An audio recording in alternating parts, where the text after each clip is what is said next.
Hey, hey, hey, this is Jay Chatfield, Loving Yourself to Life.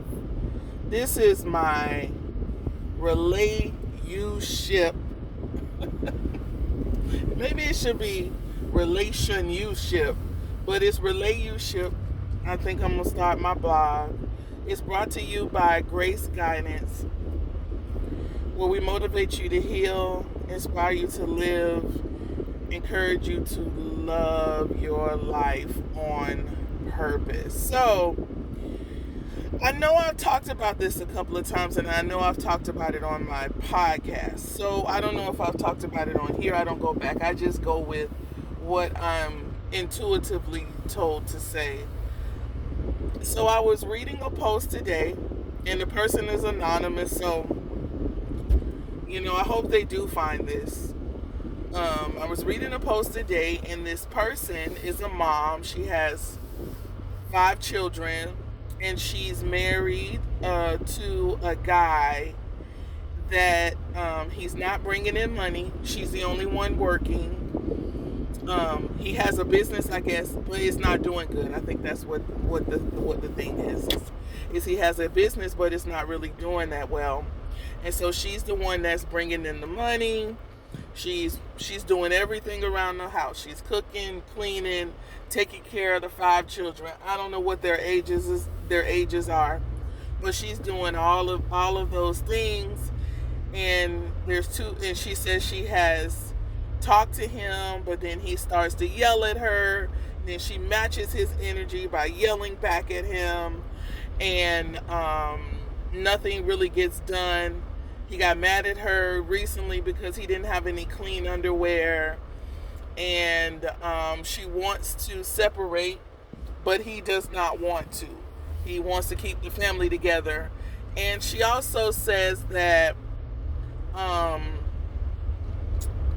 he's a great father. He's a great father. The children love him, and she doesn't want to break that up, right? So I have a couple of things to say. Hopefully I can stay on track and not be too long. Your relationship shows you the trauma that you need to address in order to see the things that you want to see in your life. I think people forget about their prayers. That's what I think. I think people forget about what they ask for, because what you ask for is actively looking for you, but it doesn't know who you are because you're covered up by your trauma. You're not in the right alignment. So in order to get in the alignment for where you want to be, what you want to feel, what you want to experience, you're going to have to change. You, not the person. You're going to have to change in order to meet the alignment of whatever you are seeking. There were like 50 comments, and they were all, "You need to leave, sis. He's not doing anything for you. You need to go." People don't read my comments, because I always say, whatever you're going, it leads you back to you. My question to her was, when was the first time you felt like you had to overcompensate for a relationship? Like, when you start looking at what people say they go through, for me, my expertise, I can immediately tell you how to get to the root. When was the first time you felt like you had to do so much to where you had to keep somebody in your life? When did you first start feeling unworthy and undeserving? Because people who feel like they deserve things, they get it. I done been around these people, and I've been like, what? And they say, oh, I felt like I deserve it. Like, magically things happen. Curtains open, cement, all types of stuff part for them, because they feel like they deserve it. They don't get this type of treatment. Facts. If you've ever met somebody who think they deserve it, they will go in the store and get their stuff. You'll be like, how did you get that without your receipt? Oh, because I know I'm supposed to have it. So that's how you have to be about when things show up in your relationship. You got to be like, oh, I'm supposed to be in a healthy relationship. Now, you could talk about all the things about the kids don't need to see that or whatever. Yeah, that stuff is true, but she still has to handle it. Even if she leaves the relationship, she's still going to be drawn back to this person because her emotional connection is to the kids and the relationship with the guy, not to herself and how she deserves to have a great relationship, how she deserves to be loved, how she deserves to be taken care of. So it's always going to pull her back, regardless. And then if she meet anybody else, guess what? Yeah, here we go. Here we go again. That guy's still going to be there because you have to know what your relationship is for. You have to know the purpose of your relationship. That's what I'm here for. I help people understand that. I help people understand, and then you won't even have to talk to me no more. We handle 1 or 2 situations. You get in the rhythm of this thing, you're going to be knocking it out. Bow, bow, bow. Because it all goes back to you doing your work and working on yourself. Another thing is that she said in the write-up that don't tell me I didn't see the red flags before and all of this. Well, I teach my daughter this, and I'm telling my sons this too, which they're not attracted. They're not gonna. Yes, I do. Yeah, I do. I teach them all. If a person does not have the basic characteristics and morals that you have, you cannot make a person be diligent in their work. You can't change a person's work ethic. Only they can. So if you meet them and they have a poor work ethic, or a work ethic that, it's like she said, she got to ask him to work.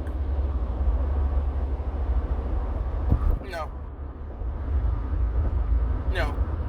Like, I got to ask you to provide, and she says that he's a good parent. Kids don't see what you see. They don't have the trauma that the mama have. I don't have the trauma of the mama. I like that. I think I'm going to make a shirt like that because guess what? I'm clearing up my stuff. So my kids will not have the trauma of the mama. They don't see what you see because they don't have that. All they see is, oh, he's here, I love him, oh, kissy, kissy. So you can't say that your kids have to form their own relationship with their parent without you interfering. I tell people that all the time. And listen, I do it. There's some times when my husband and I were going through it, and I've never ever told my children anything bad about my husband. I do warn them. I say, listen, this is how this is gonna go, and it happens, and they're like, dang, mama, that's true. But their relationship with my husband is their relationship with my husband. My relationship with my husband is my relationship. Together we form a family. And people may say that's wrong, but excuse me, think about when people break up. The mom is so bitter that she wants to keep the children away from the dad. He could be awesome, been providing for them and doing all types of great things. I'm talking about, I've seen wonderful dads. I've had a friend of mine that came to my class. We became friends, and he would get on a plane every other weekend to go see his daughter in California from Texas. Every other weekend. And whenever she had something, he would switch the weekends up so that he could go over there. He said the mom moved over there to separate him from seeing her every day. So he was like, oh yeah? I know how to get that together. And he was retired military. Because I was like, woo, but nothing is too, how people be like, ooh, plane tickets. They make all kind. That man was like, I got another job, like a little part-time job to go see my daughter. I know another young man that he's there every day those children go to school, but the mom brings them late so that he don't see the kids. What? That's her trauma, not those children trauma. You don't mess with that relationship. Now, I'm not talking about abuse, but and then again, this is another thing that just came to my mind. As a parent, you can't see past whatever the trauma was with that individual because you're so hurt. You only can see how they hurt you, but you don't see how you're hurting the child or the children. You just want to hurt him because you know that's where his heart is. And his heart wasn't in a place to change for you, is what you think. But you weren't in a place to change for you. If you change this, everything around you must change. Everything around you must change. So the answer isn't, leave them, get out of there. You need to figure out what happened. You need to figure out what's going on with you. Now, if you need a safe place to do that, do that. But again, people leave these relationships and they go, my auntie said, from the pillow to the post, from the pillow to the post. And they don't understand the patterns that they're creating in their lives. So if you have any more questions, if you have something that you want to talk about, please email me at graceguidance@gmail.com and send me your questions and I'll talk about them. And if I can identify the trauma, which I probably can, which I'm not going to say I'm 100% accurate, but I've been about 98% accurate on how to identify or get you to that so that you can start fixing these things, so that you can see the things that you want to see and working your creativity and get out of the bitterness, the hurt. We're not supposed to be living like that, ladies and gentlemen. We're not supposed to live like that. We're supposed to be healed individuals. Like, don't let nobody tell you that everybody can't be healed and everybody can't be wealthy, and because it means different things to different people. Don't let people tell you that. You are worthy of everything, and I'm going to keep telling you that. You deserve to love your life. You deserve to live a happy life. You deserve this. You deserve everything that you pray for. But you also deserve to take the time to heal yourself. This is Jay Chatfield, Loving Yourself to Life. As always, do something for you that only you will love. I'm about to go hit this walk because this is me loving myself to life. Have a love yourself day.